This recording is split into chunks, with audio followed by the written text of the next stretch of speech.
Hello, Mountaineers. I'm the Wolfman, Dale Wolfman. And this YouTube channel is now going to be called the WolfMan's Call as the voice of college football. That's right. I'm taking over from Mark and Joey, and they're going to be working with me, but this is now going to be the WolfMan's channel. Right along with the live broadcast we'll be doing simultaneously on YouTube, this channel, and Facebook, and Twitter. It's going to go Monday through Thursday from 12 to 1 o'clock right now, starting on 4 times a week. But it's going to be you having that opportunity to participate with this show. Now, I've been around WVU football since 1981, and my brother Ronnie was a player and captain. I was a player here. I was a captain. I was an award winner. I was a coach here. I was on staff here with the football team. I was also director of athletic alumni for 12 years, and I was a broadcaster for over 10 years with WVU. I know WVU football, and that's why I'm excited to do this show, the Wolfman's Call, on multiple channels live 4 times a week, because we're going to bring the real deal to Mountaineer Nation. I know what's going on in Mountaineer Nation and Mountaineer football. I can give you the heavy, I can give you the light. I can tell you what's right, I can tell you what's wrong, because we're not going to water this down. We're just going to tell the truth and look at it, the truth, in a fair way, in a respectful way. And you can all do that as well. You can join me along with the great guests that I will have on this show, with the great thoughts of the great people that know Mountaineer football and really know football in itself. So join me, and we're going to build this up the next couple weeks. A lot more information to come, but today I got a special thing for you. The Mountaineer Brotherhood Football Celebration just last week. That's right, I had the 1984 defensive members, 4 of them. I got Freddie Boom Smalls, I got Larry Holly, I got Jeff Lucas, I got David Grant to talk about that team with Doug Flutie. Doug Flutie was 0-4, 0 against the Mountaineers, the Heisman Award winner, right? 1984 was a great game. This is a great memory. So please enjoy, and again, get ready for the Wolfman's Call at the voice of college football. We're coming at you, and we're coming to have some fun and entertainment, but most importantly, we're coming to inform. Roll it.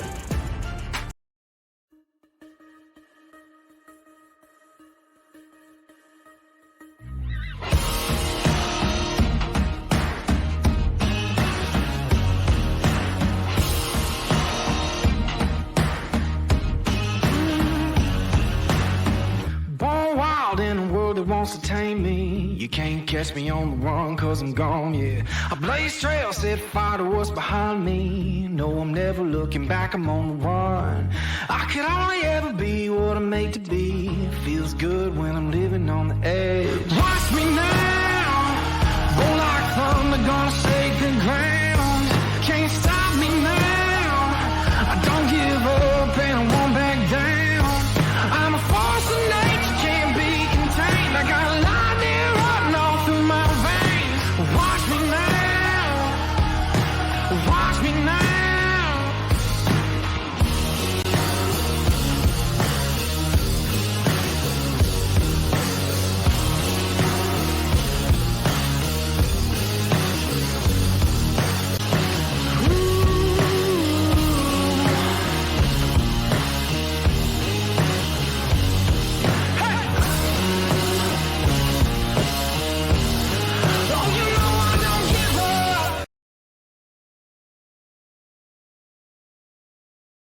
WVU 5-1 and ready to entertain what some observers call the most exciting little man in the game, Doug Flutie and his teammates from Boston College.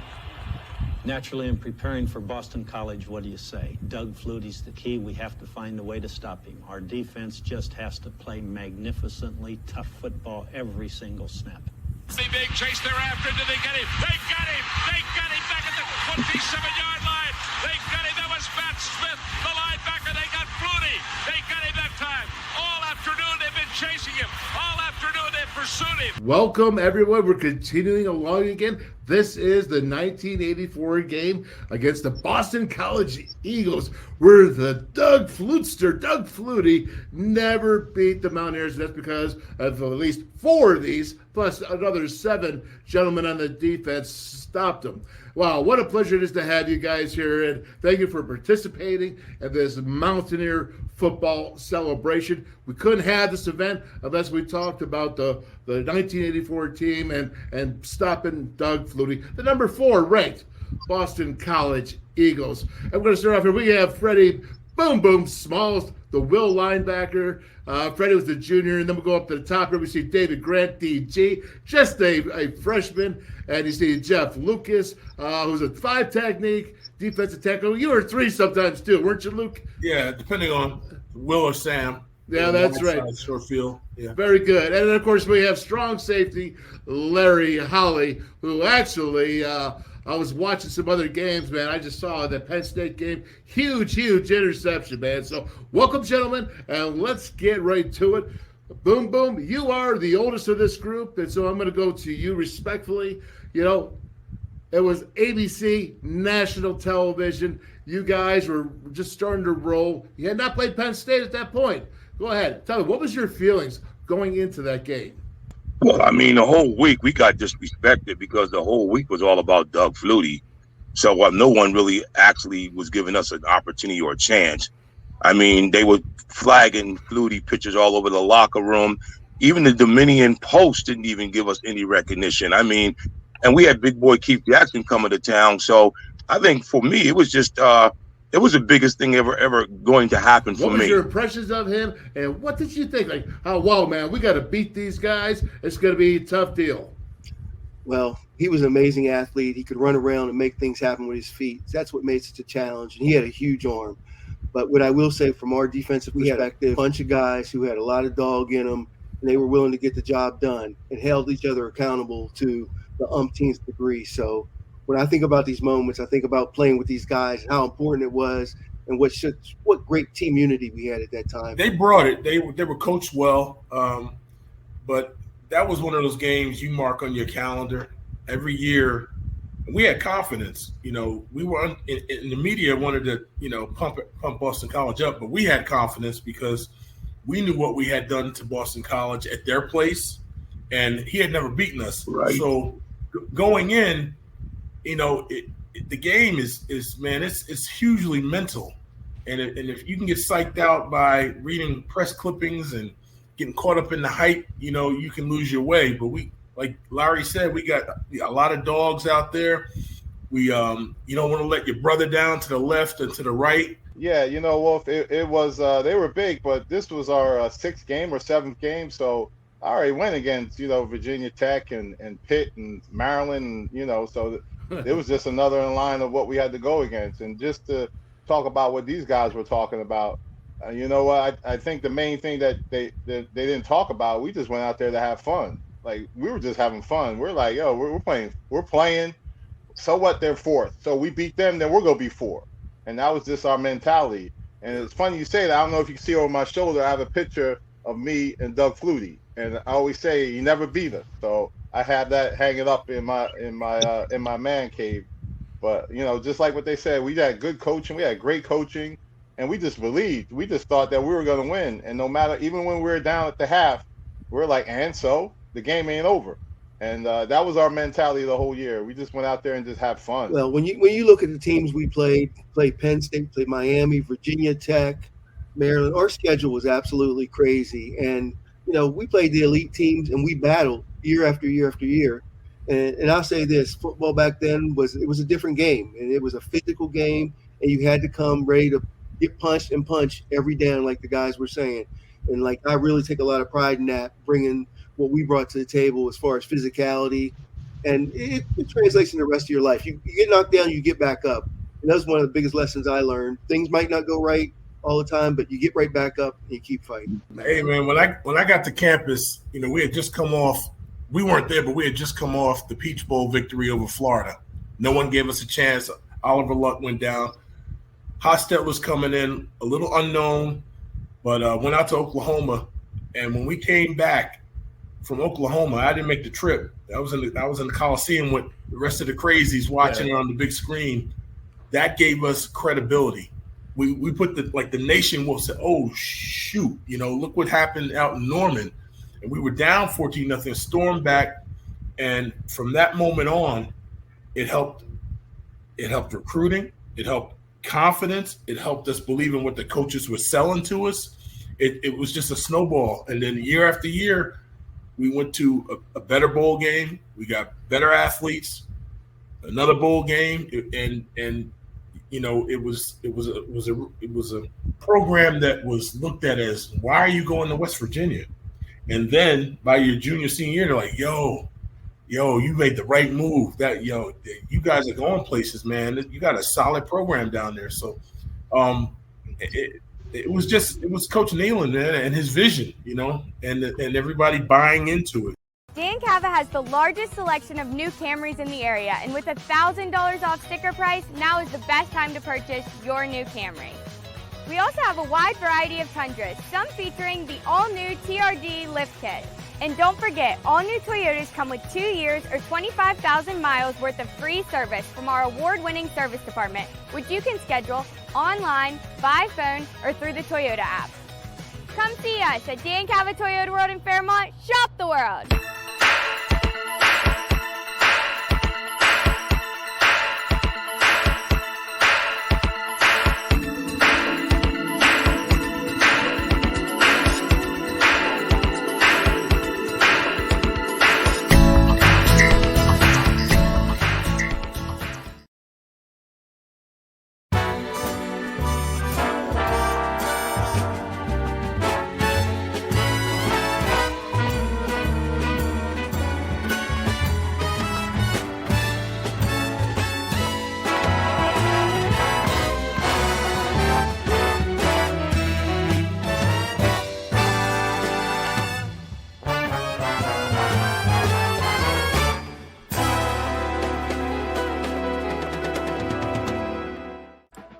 Stationers, #1 office supplier in West Virginia. Always in stock.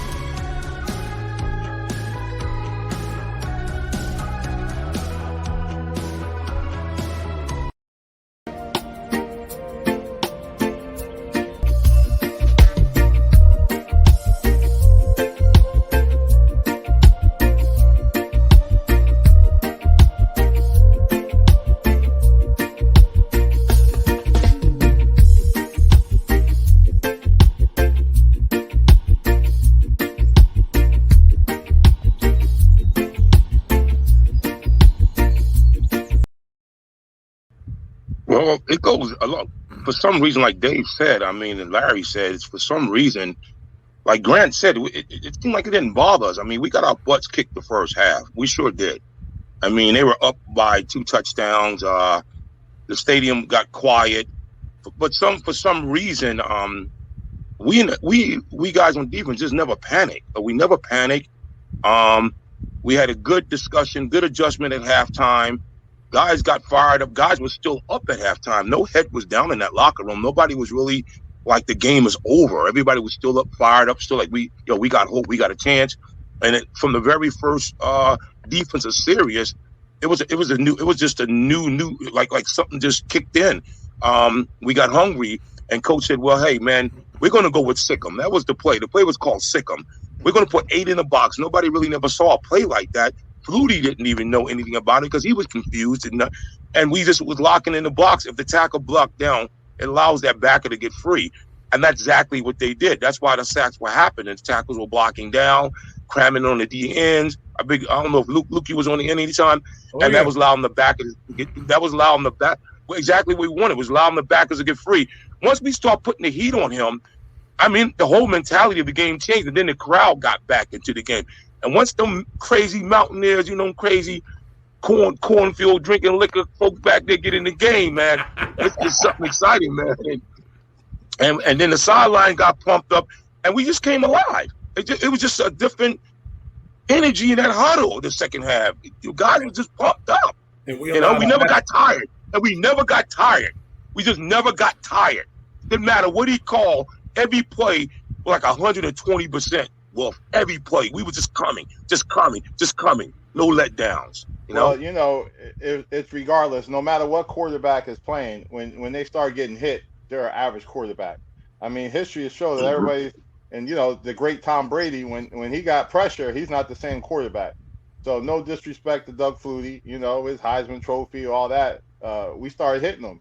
And, you know, Freddie had a great game coming in unblocked. Yes, he did. Yes, he did. The defense was, you know, we called it sick 'em. And, I held the center up and then I dropped off in the coverage. And it's like, it's the Dick LeBeau, you know, what he took to the Steelers that we were doing in 1984, you know, Right. with the defensive Exactly. lineman dropping off in the coverage.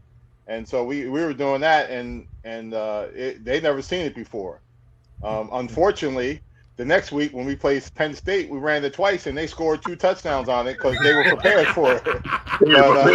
We Had to say, "Hey, don't run that anymore. No more sick 'em. Don't run that no more. No, stop. But Doug Flutie wasn't prepared for it in the second half. And, you know, just like the guy said, we came out at halftime and we had the mentality that, you know what, the offense is going to score. They can't score no more points. That's it. It's over. They ain't scoring.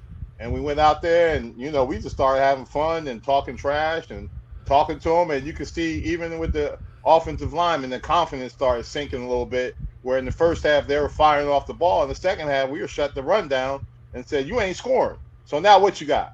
And, you know, we came back, held them, and we were able to score.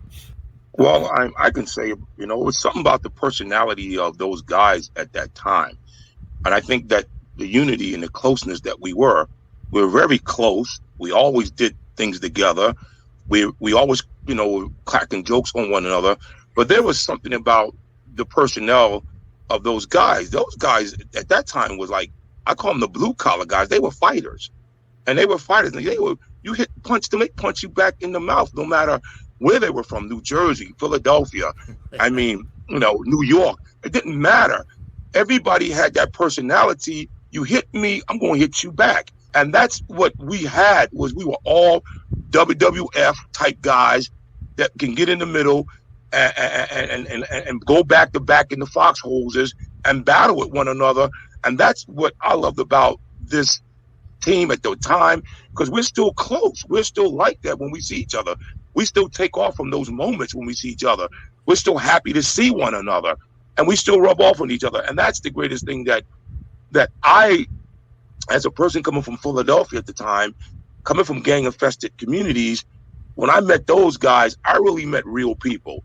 And that's what West Virginia did for me. It showed me real people. It showed me how that I can be loved and how to show love. That's what I remember. Cool. DG, what do you want to add to that? Just like what Fred said, you know, I've been around a lot of football players and guys that went to different schools, and they would tell stories, and I'd look at them like, we didn't do that. Like, we stuck together. We hung together. We did everything together. You know, we were the biggest fraternity on campus. Everybody wanted to be with us. And I don't know anything like what you guys are talking about, but just, you know, I was telling somebody the other day, because one of the kids at where I work at is getting recruited, and he's going to Pitt, and I'm like, man, you can't go to Pitt. What's wrong with you? And, you know, and I started telling him, like, you know, he's like, well, what's there to do in West Virginia? I was like, let me tell you what's there to do. And I just started naming stuff, and he's like looking at me like I'm crazy. And it's just that, you know, we had to rely on each other. Hey, one of the things that I really learned about West Virginia is how to build lifelong relationships. These guys I'm still in touch with. I have their cell phone numbers. We talk, we get together, we do stuff. And that goes way beyond football, the relationships we formed. And we formed them on the football field. We could turn to our right and turn to our left and say, don't let me down. And you knew that guy was right over your shoulder looking out for you. I can simply say and echo everything that was just said. You come to campus as a young man, big eyes, not knowing what's going on, a little naive, and you leave 4 to 5 years later with life lessons instilled in you by people who loved on you with tough love and held you accountable. It wasn't that, you know, they let you slide, you know, that you were on you, even off the field, as far as even Coach Ford and study hall habits and going to class. And so, you know, you had coaches that cared for you. Well, that's wonderful. What a way to sum it up. You know, it's the Mountaineer Football Brotherhood celebration, what this is. And thank you guys very much. God bless you, man. We got to move on here. No, thank you. We got more, okay? Yes, sir. God bless. Well, all right. We're out. Take care. All right. Blessing, y'all. Y'all be blessed. Be safe. Love you guys. Peace.